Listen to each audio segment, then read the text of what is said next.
Hi and welcome to this week's Why. Now this is the most curious question yet, and what I have found from the research I uncovered is actually quite interesting. So what is the question? The question is, why do I get fat when I stop smoking?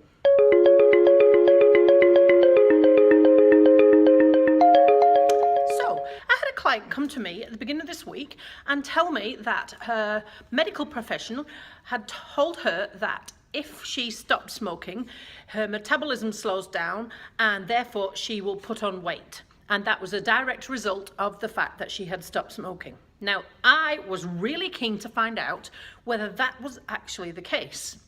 I have gone into some detail and looked on a lot of research articles, which I have put the links of in the comments below this video so that you can look for yourself. But here is what I found out from medical research. So the first question I looked for the answer for was there a direct link between your metabolic rate and whether you were a smoker or not a smoker? So if that medical professional that told my client that information was actually right, then that would suggest that smoking speeds your metabolism up and stopping smoking would make your metabolism slow down. And if that was the case, then that's why you would put on weight. So is that true? Well, the first research article I found compared resting metabolic rate with smokers and non-smokers. And I'm sorry to say, they did not find any difference between the smokers and the non-smokers. Their resting metabolic rate was the same. Now, what this research article did also mention was that the only thing that, if you were to split hairs on this, may well have an effect is the situation in which you are smoking. So if you are smoking whilst doing casual exercise, then that might raise the metabolic rate, whereas if you were smoking during eating, that would reduce the metabolic rate. But the question there is the smoking actually doing that, or is it the other activity that's doing that? So I needed to do some more research. So then I looked at specific different medical conditions and whether they might be connected to smoking. So on a total aside here for a second, did you know that heavy smokers have got less bone density? So a smoker is a lot more prone to osteoporosis than a non-smoker. Anyway, that's a total aside. That's nothing to do with weight loss. The next thing I found out when I was looking at weight loss was I looked at pulmonary changes. So that's how well your heart works. And this was the Journal of Medical Sciences where I found this research article, and it said that there was only partially to blame was the smoking. Smoking was only partially to blame for pulmonary changes. So we still haven't got to the bottom of whether smoking's at fault or not. It's looking like it might not be, but still we need to find out more detail. So my third research article with the link below was the best one for finding out the answer to this question. This research compared a control group of non-smokers. There was 10 non-smokers. There were 12 people in this test who stopped smoking altogether. 6 people stopped smoking for 30 days and then continued to smoke. And then 8 continued to smoke for the whole 60 days.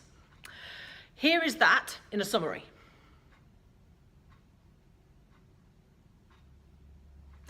The next thing they did was they also measured the body weight of each of those groups on a weekly basis for the whole 60 days of this trial. And here is what they found out.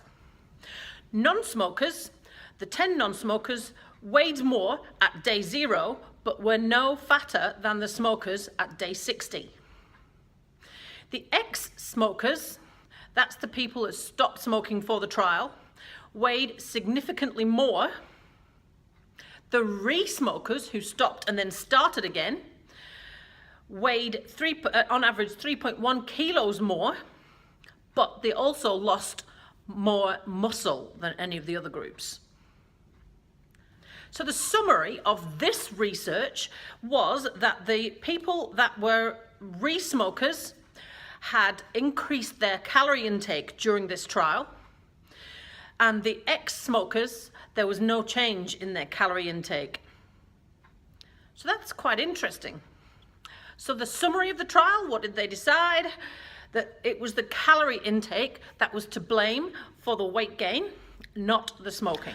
Now, the citation and the summary of that research is in the third link in below, in the comments below. If you would like to read it in more detail, it is quite detailed, but it does come to the conclusion that, as the others have also suggested, that it's actually not the smoking that causes the weight gain. It's actually the calorie intake as a result of the situation change, because you've stopped smoking. That results in the weight gain. So, and I've got 3 different articles that all support that view and say that it's nothing to do with stopping smoking that you will gain weight. So I'm sorry, that medical professional, whoever you are that said that, but the research I have found suggests that that is incorrect, and that actually you will probably eat more as a result of stopping smoking, and that's what puts the weight on, not the stopping smoking. So I hope that has answered the question. I found it really interesting, actually, researching this one, and it took me quite some time to find the right information and to find the enough detail in this information to be able to confirm whether it was right or wrong. And like I say, I like to support with evidence, so the evidence links are below if you'd like to read them. Thank you for that question. And as always, if you have got a question for me, do feel free to email me on ridingtohealth@gmail.com, and I will more than happily look into it and answer it in a future why. Thank you for watching, and we'll see you again next week.